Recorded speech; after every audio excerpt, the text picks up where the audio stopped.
যেই ব্যক্তি রাতের বেলা এই দোয়াটি 3 বার পরে ঘুমিয়ে যাবে, আল্লাহর নবী বিশ্বনবী সাল্লাল্লাহু আলাইহি ওয়াসাল্লাম বলেন, সকাল বেলা যখন আল্লাহ তাআলার বান্দা ফজরের নামাজের মাঝে যখন উঠবে, আল্লাহ নবী বলেন রাতের বেলা এশারের নামাজ পড়ার পরে, খাবার খাওয়ার পরে আল্লাহর বান্দা যদি এই দোয়াটা 3 বার পড়তে পারে, তাহলে আল্লাহ পাক রব্বুল আলামিন সকাল বেলা ঘুম থেকে ওঠার আগে আমার আল্লাহ তাকে নিষ্পাপ মাসুম বাচ্চার মতো আমার আল্লাহ পবিত্র বানায়া দেই।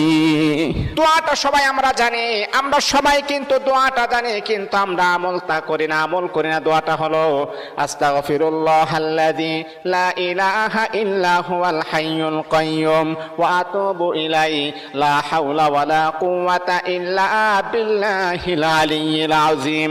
3 বার যদি আপনি পড়তে পারি, ইনশাআল্লাহ আল্লাহ পাক রব্বুল আলামিন আমার আপনার জীবনের সমস্ত গুনাহগুলোকে আমার আল্লাহ ক্ষমা করে দিবে।